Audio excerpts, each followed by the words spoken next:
ಸುಳ್ಳು ಸುಳ್ಳು ಸುಳ್ಳು ಇಬ್ರು ಸುಳ್ಳು ಸುಳ್ಳು ಸುಳ್ಳು ಇಬ್ರು ಬೇಡ ಸರ್, ಐನಾರು ಬೇರೆ ಚೇಂಜ್ ಮಾಡ್ಕೊಳ್ಳಿ ನಮಗೆ.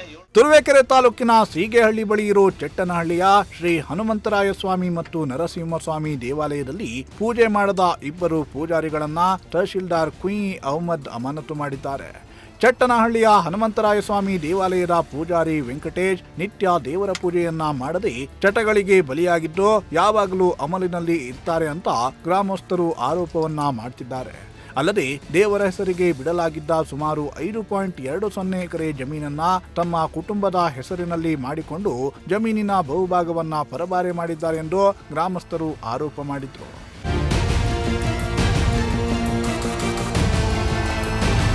ಗ್ರಾಮಸ್ಥರ ಆರೋಪದ ಬೆನ್ನಲ್ಲೇ ಸ್ಥಳಕ್ಕೆ ತಹಶೀಲ್ದಾರ್ ಕುಯಿ ಅಹಮದ್ ಭೇಟಿ ನೀಡಿದ್ರು.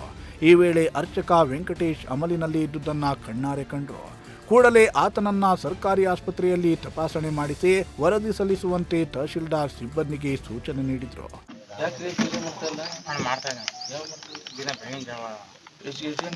ಪೂಜೆ ಮಾಡೋದು ಕಾಣೋದಿಲ್ಲ ಇಲ್ಲೆಲ್ಲ. ಇವತ್ತು ದೇವಸ್ಥಾನ ಓಪನ್ ಇರ್ಬೇಕಲ್ವಾ? ಓಪನ್ ಮಾಡಿದ್ದೆ. ಯಾವಾಗ ಮಾಡಿದ್ರೆ? ಬೆಳಿಗ್ಗೆ ಜಾವ ಹಿಂಗೆ ಮಾಡಿರ್ಬೇಕಲ್ಲ. ಬಂದ್ರು ಒಟ್ಟು ಹೆಣ್ಮಕ್ಳು ಮಕ್ಕಳು ಎಲ್ಲ ಬಂದು ಪೂಜೆ ಮಾಡ್ಕೊಂಡು ಹೋಗ್ತಾರೆ. ನೀವು ಇಲ್ಲೇ ಇರ್ಬೇಕಲ್ರಿ? ಪೂಜಾರ ಹೆಂಗಿರ್ಬೇಕು? ಜನಗಳಿಗೆಲ್ಲ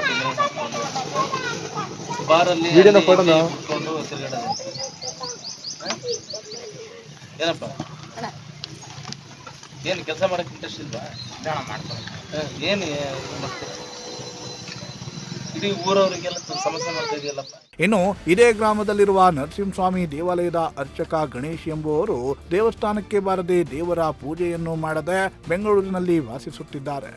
ಆದರೆ ದೇವಾಲಯದ ಹೆಸರಿನಲ್ಲಿ ಬರುವ ತಸ್ತಿ ಹಣವನ್ನ ಪಡೆಯುತ್ತಿದ್ದಾರೆ ಅಂತ ಗ್ರಾಮಸ್ಥರು ತಹಶೀಲ್ದಾರ್ಗೆ ಹೇಳಿದ್ರು. ಹೀಗಾಗಿ ತಕ್ಷಣವೇ ಅರ್ಚಕ ಗಣೇಶ್ಗೆ ತಹಶೀಲ್ದಾರ್ ಕರೆ ಮಾಡಿ ತರಾಟೆಗೆ ತೆಗೆದುಕೊಂಡ್ರು. ಇಂದು ಸಂಕ್ರಾಂತಿ ಹಬ್ಬದ ದಿನವಾಗಿದ್ರೂ ಕೂಡ ಗ್ರಾಮದ ದೇವಸ್ಥಾನಗಳ ಬಾಗಿಲು ತೆರೆಯದೇ ಇರುವುದು ಗ್ರಾಮಸ್ಥರ ಆಕ್ರೋಶಕ್ಕೆ ಕಾರಣವಾಗಿತ್ತು. ಕಳೆದ 1-2 ವರ್ಷಗಳಿಂದಲೂ ಕೂಡ ದೇವಾಲಯದ ಅರ್ಚಕರುಗಳು ದೇವಾಲಯದ ಬಾಗಿಲು ಕೂಡ ತೆಗೆಯದೆ ಕರ್ತವ್ಯ ಲೋಪ ಮಾಡುತ್ತಿದ್ದಾರೆ ಅಂತ ಗ್ರಾಮಸ್ಥರು ತಹಶೀಲ್ದಾರ್ ಅಹಮದ್ಗೆ ದೂರು ಸಲ್ಲಿಸಿದ್ರು. ನಮಸ್ಕಾರ. ಇವತ್ತು ನಾವು ಚೆಟ್ಟನಹಳ್ಳಿ ಗ್ರಾಮದಲ್ಲಿ ಒಂದು ಶಾಂತಿ ಸಭೆಯನ್ನು ನಡೆಸಿ ಕರೆದಿದ್ವಿ. ಅದರಲ್ಲಿ ನಮ್ಮ ಎಲ್ಲ ಆರ್ಐಗಳು ಮತ್ತು ನಮ್ಮ VA ಮತ್ತು ನಮ್ಮ ಗ್ರಾಮ ಸಾಹಿತ್ಯವೆಲ್ಲ ಬಂದಿದ್ವಿ. ಇಲ್ಲಿ ಜನಗಳ ಜೊತೆ ನಾವು ಕೂಡ ಮಾತಾಡಿದ್ವಿ. ಇಲ್ಲಿ 2 ಗ್ರಾಮದಲ್ಲಿ ಮುಜರಾಯಿ ಇಲಾಖೆಗೆ ಸಂಬಂಧಪಟ್ಟಂತೆ 2 ದೇವಸ್ಥಾನಗಳಿದೆ. ಒಂದು ಹನುಮಂತ ದೇವರ ದೇವಸ್ಥಾನ, ಇನ್ನೊಂದು ನರಸಿಂಹ ದೇವರ ದೇವಸ್ಥಾನ. 2 ದೇವಸ್ಥಾನಗಳಿದೆ. 2ಕ್ಕೂ ಕೂಡ ಹಿಂದಿಂದನೂ ಕೂಡ ಪುರಾತನವಾಗಿ ಪೂರ್ವಜರು ಅದಕ್ಕೆ ಜಮೀನುಗಳು ಕೂಡ ಮೀಸಲಿರಿಸಿದ್ದಾರೆ. ಇದರಲ್ಲಿ 2 ಜನ ಅರ್ಚಕರು ಇದರಲ್ಲಿ ಪೂಜೆ ಕಾರ್ಯ ಮಾಡ್ತಾ ಇದ್ದಾರೆ.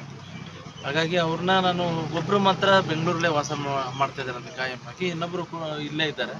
ಅರ್ಚಕರನ್ನ ಸ್ವಲ್ಪ ಒಂದು ಅರ್ಧ ಗಂಟೆ ವೇಟ್ ಮಾಡಿ ಅವ್ರನ್ನ ಕರೆಸಿದ್ವಿ. ಅವರು ಒಂದು ಮಾತಾಡೋ ಸ್ಥಿತಿಯಲ್ಲಿ ಅಷ್ಟೊಂದು ಇದರಲ್ಲಿ ಇಲ್ಲ. ಅವರೆಲ್ಲ ಬೇರೆ ಚಟುವಟಿಕೆಗೆಲ್ಲ ದಾಸರಾಗಿದ್ದಾರೆ. ಗ್ರಾಮದಲ್ಲಿ ಪ್ರತಿನಿತ್ಯ ಪೂಜಾ ಕಾರ್ಯಗಳನ್ನು ಕೂಡ ಸರಿಯಾಗಿ ಮಾಡ್ತಾ ಇಲ್ಲ. ಹೀಗಾಗಿ ಗ್ರಾಮಸ್ಥರಿಗೆ ಹಬ್ಬ ಹರಿದಿನ, ಇವತ್ತು ಸಂಕ್ರಾಂತಿ ಹಬ್ಬ ಇದೆ.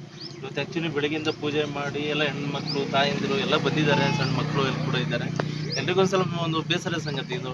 ನಮ್ಮ ಊರಲ್ಲಿ ದೇವಸ್ಥಾನ ಇದ್ರೂ ಕೂಡ ಸರಿಯಾಗಿ ಅದನ್ನು ನಡೆಸ್ಕೊಂಡು ಹೋಯ್ತಾ ಇಲ್ಲ. ಅದಕ್ಕೆ ತಾವು ಬದಲಾವಣೆ ವ್ಯವಸ್ಥೆ ಮಾಡಬೇಕು ಅಂತ. ಹಾಗಾಗಿ ನಾನು ಏನು ನಮ್ಮ ಮುಜರಾಯಿ ಇಲಾಖೆ ಕಾನೂನಲ್ಲಿ ಅವಕಾಶ ಇದೆ, ಮಾನ್ಯ ಜಿಲ್ಲಾಧಿಕಾರಿಗಳ ಮುಖಾಂತರ ಎಂಡೋಮೆಂಟ್ ಕಮಿಷನರ್ಗೆ ಇದರಿಗೆ ಪತ್ರ ಬರೆದು ವರದಿಯನ್ನು ಕೊಡ್ತೀನಿ. ಅವರ ಆಲ್ಟರ್ನೇಟಿವ್ ತಾತ್ಕಾಲಿಕ ಬೇರೆಯವ್ರನ್ನ ನೇಮಕ ಮಾಡಿ ಪೂಜಾ ಕಾರ್ಯಗಳಿಗೆ ವ್ಯವಸ್ಥೆ ಕೂಡ ಮಾಡ್ತೀನಿ.